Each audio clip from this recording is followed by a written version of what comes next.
दोस्तों, पुलिस इतनी आसानी से एफआईआर दर्ज क्यों नहीं करती? क्यों पुलिस टालम टोली किया करती है? क्यों इतनी आसानी से कह देती है कि ये केस हमारे थाने के अंडर में नहीं आता, आपका केस किसी और थाने के अंडर में आता है, फलाने फलाने के, जबकि कानून एक है, संविधान एक है और नियम एक है। तो फिर आम जनता इन सब चीज से परेशान क्यों रहती है? तो दोस्तों, ऐसे ही एक सवाल ने मुझे सोचने के लिए मजबूर कर और इन सवालों की ही तलाश फिर मैंने शुरू कर दी। इसके लिए मेरी एक एक्स आईपीएस ऑफिसर से बात हुई। मैं उनका नाम डिस्क्लोज नहीं करूंगा क्योंकि उन्होंने अपना नाम बताने के लिए मना किया है मुझसे। उन्होंने सिस्टम में रहकर सिस्टम को बहुत अच्छी तरह से समझा है और सिस्टम के कई लूप होल और कमियां भी शेयर की और मुझे मेरे सवाल का बड़ा संतुष्टि के साथ सुलझा हुआ जवाब दिया। तो इसको एक उदाहरण से समझते हैं और थोड़ा लॉजिकली भी समझने की कोशिश करते हैं। जब किसी आदमी के साथ कोई वारदात हुई हो, फॉर एग्जाम्पल उसका मोबाइल छीन लिया गया हो, अगर उसका मोबाइल छीन गया है तो वो पुलिस स्टेशन में जाएगा और अपनी कंप्लेन करेगा। और दोस्तों, आप लोगों को भी यही लगता होगा कि यही होना चाहिए कि वो थाने में जाए और अपनी एफआईआर थाने के सीनियर ऑफिसर को लिखवाए और एफआईआर की एक कॉपी उस आदमी को दे दी जाए। बाकी एफआईआर के खिलाफ लीगल एक्शन लिया जाए, इन्वेस्टिगेशन की जाए, जांच पड़ताल करके क्रिमिनल के खिलाफ चार्जशीट दाखिल करके केस को क्लोज कर दे। पर एक्चुअल में क्या होता है वो आप लोगों को दावे के साथ बता सकता हूँ।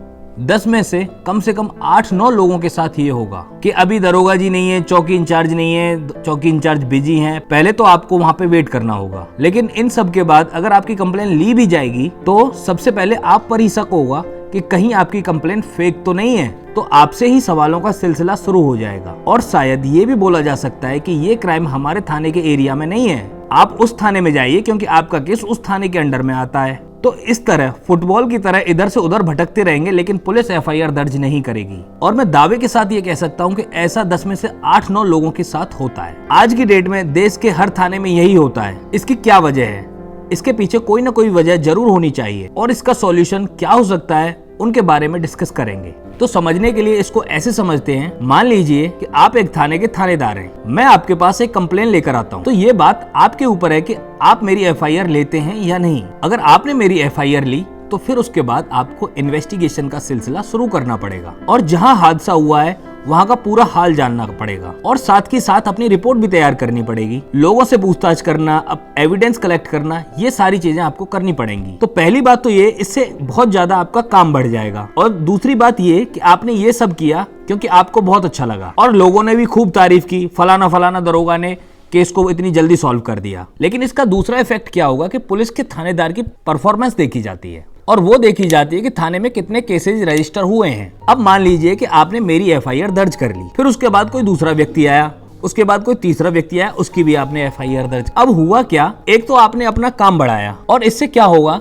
कि आपके थाने में क्राइम केसेस की फाइलें बढ़ती चली जाएंगी। तो फिर क्या होगा कि आपके सीनियर आपसे सवाल करेंगे कि आप काम नहीं करते हो, आप गश्त नहीं देते हो, आप इफेक्टिव नहीं हो, आपके थाने में केसेस बढ़ते जा रहे हैं, आप ठीक से तहकीकात नहीं करते हो। तो बहुत सारी बातें सुनने को मिल जाती हैं। तो जब नेक्स्ट मंथ पुलिस अधीक्षक की कॉन्फ्रेंस होगी, उसमें अगर आपके क्राइम केसेस की फाइल बढ़ गई तो उसमें आपको डांट भी पड़ सकती है। अगर आपके थाने के पास कोई पत्रकार हो और उससे आपकी अनबन चल रही हो तो वो आपके लोकल न्यूज़पेपर में आपकी एक वार्ता बना देगा कि फलाना फलाना दरोगा काम नहीं करता है, निकम्मा है। न्यूज़पेपर की वार्ता के थ्रू फेमस कर देगा, अपनी जिम्मेदारियां नहीं कर रहा है, ठीक से पुलिस काम नहीं कर रही है। तो इससे दो चीजें हुई, एक तो आपका वर्कलोड बढ़ा और दूसरा आपने अपनी आफत भी बढ़ा ली और लोग आपको कामचोर और निकम्मा बोल रहे हैं। अगर ऐसा होगा, एक सिंपल से पुलिस ऑफिसर का नॉर्मल सा रेस्पॉन्स क्या होगा? वो सोचेगा कि अगर ऐसा हुआ तो वैसा हो जाएगा, क्राइम केसेस की फाइल बढ़ जाएंगी, सबको जवाब देना पड़ेगा। क्योंकि हर एक इंसान की टेंडेंसी होती है कि वो अपनी लाइफ को बड़ी आराम से स्पेंड करे, कोई नहीं चाहता अपनी आफत को बढ़ाना। तो जब तक कोई संगीन अपराध किसी थाने तक नहीं पहुंचता, कोई भी एफआईआर किसी भी एसएचओ के लिए काम के साथ साथ आफत भी बन सकती है, क्योंकि क्राइम केस की फाइल का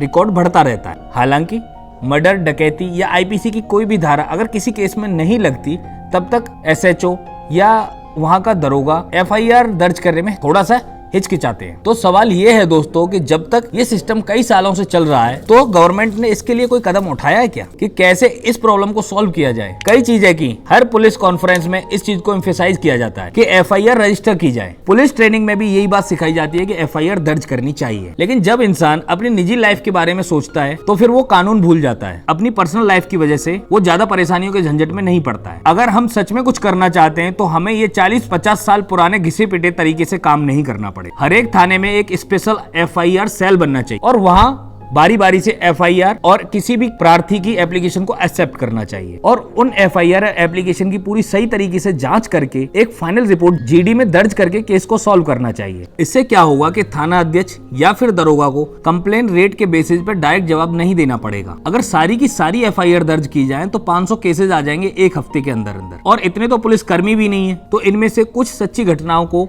अमल में लेना चाहिए। उससे होगा क्या कि सारे आम आदमी की समस्याओं को सुना जाएगा, उनकी एप्लीकेशन और कंप्लेन को भी सुना जाएगा, जिससे कि लॉ एंड ऑर्डर मेंटेन रहे और आम जनता की सुनवाई साथ की साथ होती रहे।